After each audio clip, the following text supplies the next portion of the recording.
Okay. I'm going to do my best with this. I'm going to do my best.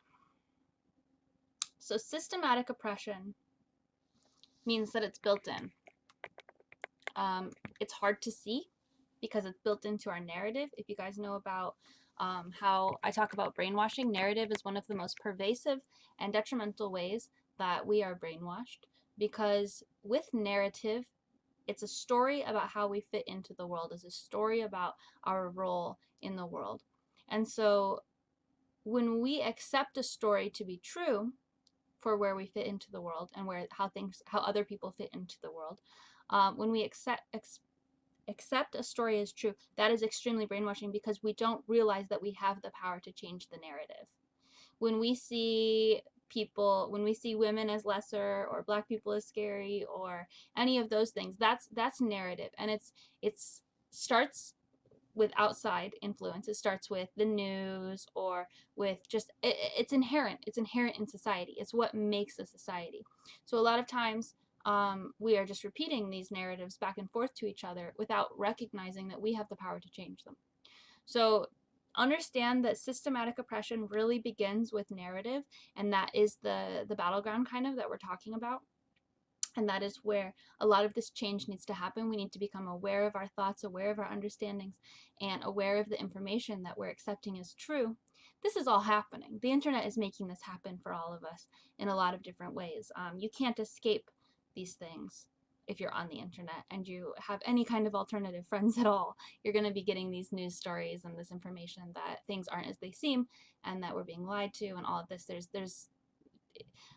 I'm surprised people still buy into things, but they do, and it's all coming to light. It's all coming out. This is the age of Aquarius. We're just really seeing things for what they are. Lies can't hide. Only truth prevails in this age. There's so much light and love that's coming in that deception and darkness has nowhere to go. But when that light shines down and we've got a whole world of darkness, it's very uncomfortable. It's uncomfortable for everyone because we are all implicated. And that's what it means when I'm talking about systematic oppression. You might not be somebody who thinks that women are lesser. You might be a woman yourself, and you might think women are just as capable as men, and blah blah blah blah blah. But you might carry around beliefs that you don't even know you recognize you have. You might carry around beliefs like, oh well, I'm not good at math, or I can't do science, or I'm just meant to be like a homemaker even if I wanted to have a career, like it's my role, or I shouldn't have that position, or I shouldn't get paid that much, like men get paid more. You might be carrying around these beliefs that men are more capable than you in your heart, in your day-to-day life, and not even recognize it, because that's how inherent systematic oppression is, and that's how invisible it is. Now, as someone who experiences certain levels of oppression, there's gradients here. You've got like probably Native people who are experiencing the most oppression, Native women, and then Native men, and then Black women and Black men. And it looks terrible because I'm showing you a hierarchy, but this is the hierarchy of oppression. So as someone who reads as a white woman right here, I'm close to the top of not being oppressed, and I still feel oppressed, right? Because I actually am gender non-binary, so that's like a whole thing. And then the whole idea of sexism, even as a white woman, how I experience it when presenting as a white woman, then I feel like I'm held back in my business endeavors. I feel like I'm held back in all these ways. A lot of that is true because of external things, but I have to recognize the systematic oppression that's inside my head as well. And that's what that whole book, like lean forward or whatever, is all about, like kind of taking the initiative upon yourself, which is important, but it's not the whole solution. It's just a piece of it. So recognize that you maybe feel oppressed, but you might also be less oppressed than somebody else, and you might be implicated in the systematic oppression. Now, you might be sitting there right now at this moment, kind of sweating, kind of uncomfortable at this whole topic. Like, why are we talking about this? I'd rather not think about this. Probably, if that's the case, you're probably higher up in this oppressive narrative. You probably have less oppression, honestly. This is what I want to talk about. When you are comfortable in a privileged place as a white person, as a male, as, you know, higher than other people, and maybe your narratives keep other people down based on the ones that you're participating in, that is painful. That is fucking painful. If you're a white person and you feel, and you look at racism and you say, I didn't do anything. I didn't have slaves. This isn't my fault. But you still see that it's happening. It is your fault because you're implicated in the systematic oppression. You have these systematic ideas in your head. It's not a bad thing. I mean, it is a bad thing, but you shouldn't feel guilty for it, okay? Because it's a whole narrative. But it's important that we recognize the pain of that and the pain of being a male. Maybe you look at women and you say, women should be equal. I think of women as equal. But then you have all these ideas about women in music or women in different fields or women in business or women you've known. You think, oh, I don't think women can be funny or things like that, right? You might be thinking these thoughts and not even recognize how much they fit into the oppressive narrative that we are being fed. And once you start to realize all the thoughts that you do have that do fit into the oppressive narrative, even against yourself, if you are oppressed, it hurts. It hurts to see that. And so as someone who's in this really upper tier, middle oppressed, not quite all the way oppressed, a little bit oppressed person, I have a good perspective of the pain of being implicated in the oppression of others. And I have an idea of what it means to be oppressed by others. So it's a really unique perspective to have. And I can tell you that it's not easy on either side. I would say it's actually easier at this point to be the oppressed person, to be the oppressed group, because right now people are listening and right now we are vindicated. We can say, well, this is happening and your voice is being heard. You're allowed to speak your pain and your pain is being heard. But the oppressor, the systematic oppressor aspect of it is supposed to be silent. It's supposed to be silent and supposed to be listening. This has to do with feminism, this has to do with racism, this has to do with all of these systematic oppression. So when you are speaking out against your oppression, the thing that we have to make sure that we are not doing is continuing the cycle of our oppressor. What that means is that there's a lot of feminist dialogue and a lot of feminist rhetoric, and it's popular feminist memes and things like that, to say, like, I'm drinking male tears. That's acknowledging, you know, the white, the male fragility, the fragile male ego. There's also a white ego. These things are real, and the male tears are real tears, you guys. If you want to make somebody cry, and you say, well, you deserve it because look at what you've done without knowing. They didn't know. When there's something that's like kill all men, you know, men are people. They are people.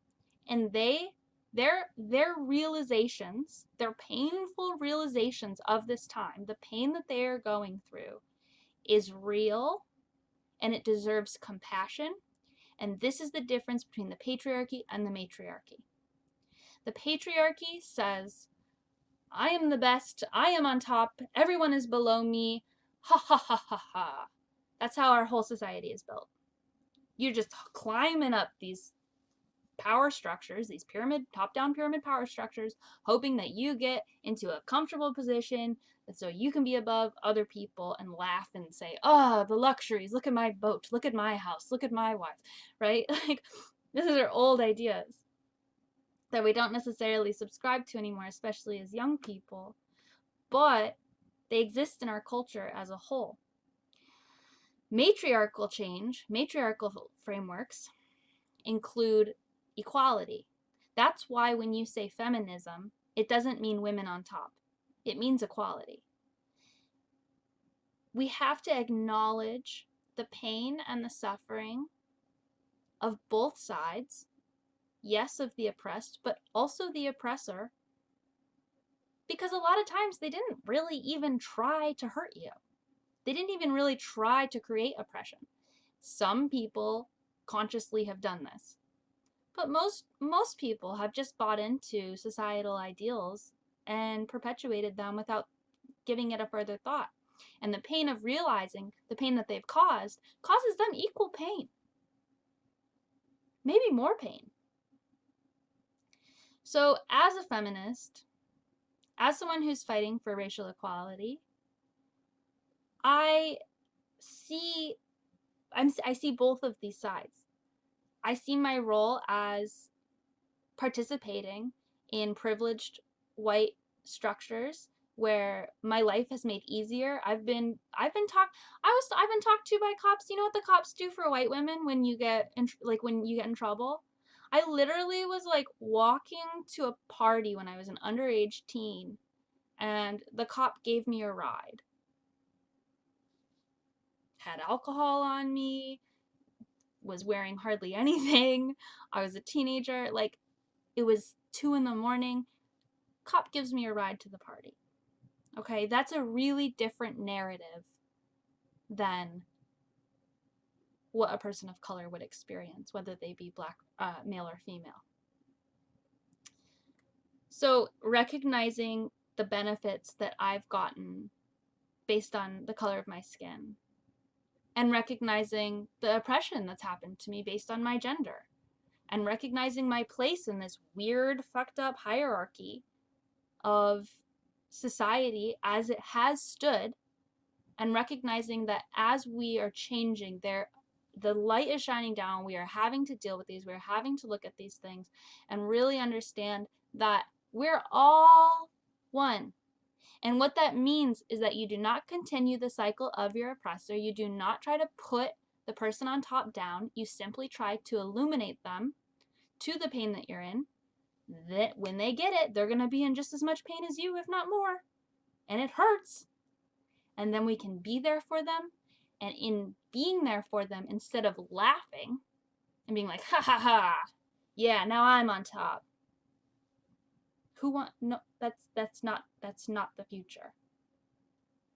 The future is compassion for all beings, love, understanding, support. Rain says, I've been an oppressor toward my own kind, so I understand how an oppression in how an oppressor is in pain. Yes. It's real. It's real. We are always, even doing things against ourselves. I remember in high school, people were talking like, oh, I'd never let a bitch be president, and I was like, ha ha ha ha ha ha. But I didn't stand up for that. I just like let that go. And then I've said things like, oh, I'm a, I can't believe I'm guilty of this.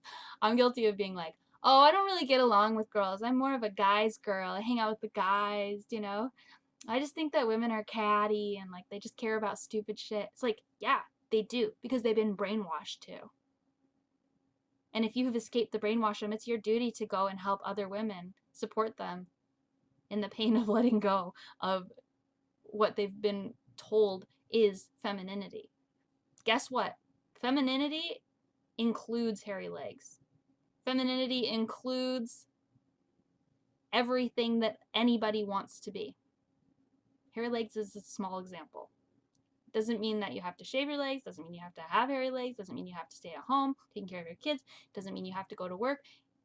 Whatever you want to do is what you get to do. You say the same thing about women being catty and not getting along with them. Yep, and I'm sure that you found lately that that's not true anymore, is it? Because women are ahead of the curve with a lot of spiritual enlightenment, and they're starting to wake up to the truth of who they are and the energy that's coming into this planet. And I found it much easier to get along with women in the last few years, as I used to, because we're just breaking out of the brainwashing. Everybody's waking up. It's amazing. Do you guys have any questions about this? If you are a white person and you want to reevaluate and re-educate yourself about race, and you know that you have negative narratives about race, there is a racial re-education program presented to you by Temple, my friends at temple.co. And I'm working with them a little bit to get that off the ground. It's where white people can talk to other white people about the racial pain that they're facing and get all of the ideas out, because especially, I don't think my long comment went through, but basically I agree completely. Oh yeah, I'm sorry it didn't go through. So basically, we have a lot of strange ideas about oppression and about race in particular, and we feel like we aren't allowed to speak it. It's terrifying to talk about because we feel like we're going to be wrong, and that's probably the case with feminism as well. When you are the oppressor and you don't understand what you've even done, you just know that you've caused pain. It's a really confusing and painful place to be. And you feel like you can't even talk about it with anybody because you feel like you're going to be wrong, and you're going to get called out, and you're going to get made fun of, and you're going to be made to feel shame. That is the one thing we have to watch out for with matriarchal ideas, is shame. I'm a lighter skinned person of color, and it sadly took me a long time to understand the terrifying realities of systematic racism and colorist. Yes, that is it. It's pervasive. It's pervasive in everybody's culture, and that's why this separation of us versus them right now that's happening, women and men and white and black and all of this stuff, like, we are on a spectrum, right? And so when we separate ourselves, it's like, what? But people who have been oppressed are like, yeah, and then people who have been oppressing and did not realizing it are like, I don't like this. It's a huge painful cycle to go through. And eventually we will get to the point where we're all just on a single spectrum. We don't see race. Eventually we will get there. People are like, yes, that is the problem right now. We have to look at it. Because when you're privileged, if you don't look at it, you don't see it, and then it keeps happening. Because you're in a position of power. So when people say, I don't see color, things like that, that's actually very damaging at this moment, because when you say that, you're perpetuating ideals of systematic oppression, which you are inherently participating in and not necessarily recognizing. That's why you need to see color right now, to recognize how you're participating in those oppressive structures and oppressive narratives. Eventually, it will be all equal, and we will have a place where everyone can have and exist and live. If you think right now we're living in that time, that's because you're not oppressed and you're not listening. It's hard to do, but it's good. It's good to listen. It's painful. It's painful to face up to it. But the more people who go through it, the easier it'll be. We can be there for each other. We can be there for our friends. We can be there for our family as they go through this. And we can really lead the way by facing all of these darknesses inside of ourselves and really reevaluating our thinking and seeing what we can do to make it easier for everyone. So thank you guys so much for that beautiful cam church. I love to be here with you. If anybody has any prayer requests who just showed up, you can get them in here. We've got the candle burning still, so we can put them onto this burning candle as your blessings. And let's see, do we have any news, any announcements? The Atlantis Kickstarter is 75% funded. I think we have about 10 days left, so please fund the Kickstarter Atlantis, pre-order Atlantis. I'm working really hard on it. I put up a video last night about all the work that I'm doing for Atlantis, and you can see me just like in my zone, working hard on all of these things. And we're also doing a raffle.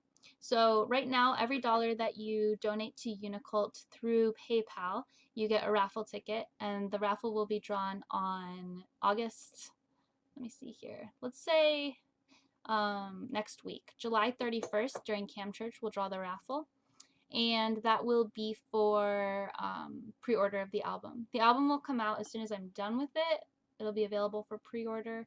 No, it'll come out as soon as I'm done with it, but it'll definitely be done by the 9th.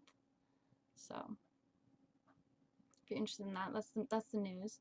I also released a video yesterday a uniconfession about abandonment by guides or loved ones. It's a weird and interesting topic if you have ever experienced abandonment or you want to know how, like a little bit more theory about communicating with guides in different frequency bandwidths or the pain of what we're going through on Earth right now energetically. Oh, you sent your dollar through Kickstarter. Thank you, Rain. I will, I'll put you in the raffle for that. Thank you for telling me. I did get that dollar. I will put you in that raffle. So thank you guys so much. Uni bless. I hope that you are all having a lovely weekend. Hi, Serena. You missed it, but that's okay. You can rewatch it. It was a really good one. It's good to see you now. I hope that you guys all have an amazing rest of your Sunday, and I will see you tomorrow for 7 p.m. where anything is possible. $12 Kickstarter for Atlantis. Thank you, Serena. It's amazing. Thank you. Uni bless.